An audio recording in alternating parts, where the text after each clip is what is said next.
touch of yours is what I've been looking for. Will you say my name? I just wanna feel you more. Bonjour à tous, je suis très content de vous retrouver pour un nouvel épisode de Passer à l'acte. Le MAG, c'est la web-série des notaires de l'Isère, de la Drôme et des Hautes-Alpes. Et justement, les Hautes-Alpes, aujourd'hui, je suis à Briançon et j'ai rendez-vous avec maître Caroline Bonaguilar pour faire le point sur la famille recomposée et l'adoption. C'est un sujet très important, alors suivez-moi, on est parti. Salut Caroline. Salut Alexandre. Tu vas bien? Bien et toi? Bah écoute, je suis super content de te retrouver ici dans ce magnifique moi parc de la Chappe. Merci de m'avoir donné rendez-vous dans un endroit aussi sympa. Eh bien, écoute, de rien, c'est vraiment un lieu très sympathique, très apprécié de tous les Briançonnais, qui a fait l'objet de beaucoup de réaménagements et qui est vraiment très agréable. Ouais, bah en tout cas c'est vraiment très sympa, très bucolique. Alors aujourd'hui on va parler d'un sujet qui n'est pas forcément évident, c'est l'adoption dans une famille recomposée. Tout à fait. Et finalement pourquoi c'est pas aussi évident que ça? Parce que l'adoption c'est un terme fort, qui est lourd de sens et d'engagement, qui permet de créer un lien entre des gens qui n'en ont pas, un lien de filiation. Et pour les familles recomposées, qui sont des familles avec un couple et un enfant, au moins un enfant qui n'est pas issu des deux membres du couple, ça peut être un engagement très lourd. Ouais, c'est lourd de sens. Ouais, tout à fait. Bon, on va découvrir tout ça ensemble? Ouais. Allez, on est parti.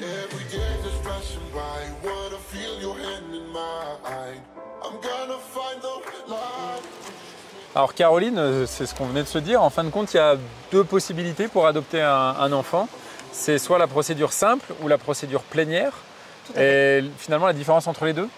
Donc en fait, tu as l'adoption plénière qui va rompre tout lien avec la famille d'origine. D'accord. Pour créer un nouveau lien, une nouvelle famille. D'accord. Donc qui est assez lourde.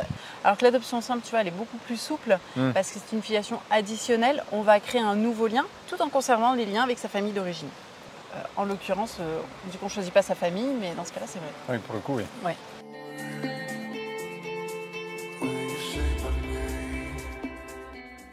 Bon, moi, Caroline, j'ai bien compris que l'adoption simple, c'est comme son nom l'indique, plus simple, plus souple. Finalement, concrètement, qu'est-ce que ça change au quotidien? Alors, au quotidien, ça va avoir plusieurs conséquences.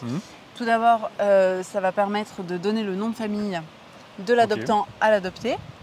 Le nom de famille va venir s'ajouter à celui de l'adopté. Donc, on est toujours dans cet esprit d'addition. Donc, je peux garder les deux noms finalement? Oui, tout à fait, c'est ça. Il y a également une obligation alimentaire. Donc, le beau-parent qui va adopter son bel enfant va devoir s'occuper de lui, subvenir à ses besoins, tout à fait. Et surtout, en fait, le bel enfant adopté, il devient un enfant à part entière du beau-parent adoptant, comme les autres enfants s'il en a d'autres. Donc, il est également héritier de son beau-parent adoptant. Il est héritier à 100%. Voilà, à 100% de son beau-parent adoptant. Et alors du coup, il reste aussi héritier de sa famille d'origine ou pas du tout? Oui, tout à fait. D'accord. Ah oui, donc il peut garder les deux. Il est héritier de ses héritages. parents. Ouais, c'est ça, de ses parents biologiques et de son parent adoptif. Alors comme tu me parles d'héritage, moi je pense aussi au droit de succession. Ouais. Est-ce que du coup, fiscalement, ça change quelque chose?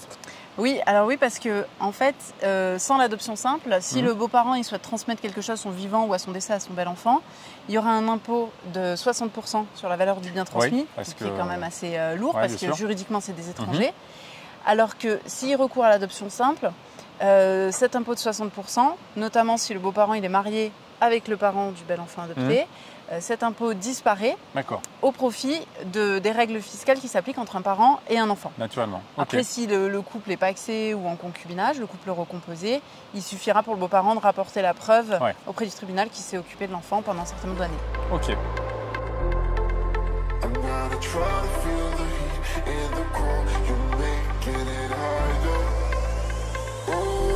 Alors Caroline, tu m'as bien expliqué toute cette partie technique. Oui. Après, j'imagine qu'il n'y a pas que ça. Quand les gens poussent la porte de ton étude, c'est sans doute qu'il y a eu aussi un gros chemin psychologique pour en arriver à adopter du coup son bel enfant. Oui, tout à fait. C'est vraiment une réflexion qui a été menée par la famille recomposée qui souhaite consacrer une relation existante.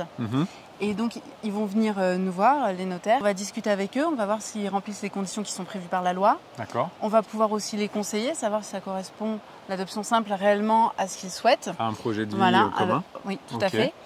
Par exemple, si le bel enfant est mineur, on va peut-être leur conseiller d'attendre la majorité du bel enfant parce que quand l'adoption simple est prononcée, il y a un transfert de l'autorité parentale des parents biologiques au profit du parent adoptant.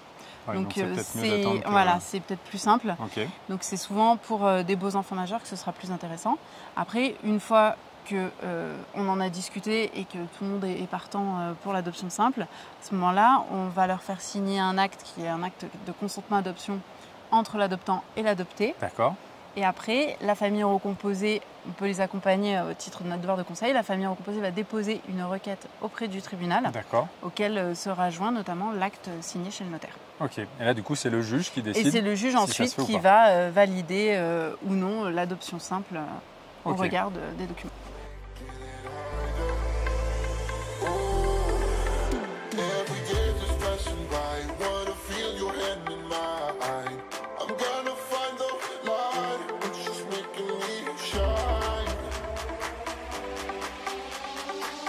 Eh ben, merci Caroline. Merci à toi. J'espère qu'on a apporté toutes les informations dont les familles qui sont dans cette situation ont besoin. Ouais. Et c'est vrai que c'est pas toujours évident de trouver de l'information quand on est dans ce cas de figure, mais les notaires, vous êtes là aussi pour nous apporter le conseil, l'information. Tout à fait, ça fait partie de notre mission, de conseiller ces familles qui justement peuvent avoir parfois du mal à trouver l'information pour mener à bien leur projet. Bon, bah, en tout cas, c'était top. Super. Bah, merci à toi Caroline. Merci à toi. À très vite. À bientôt. Ah bah, à bientôt. Quant à nous, on se dit à très vite également pour un prochain épisode. En attendant, vous avez déjà pas mal d'informations sur le site passealacte.com. Et nous, on se dit à bientôt. Allez, ciao.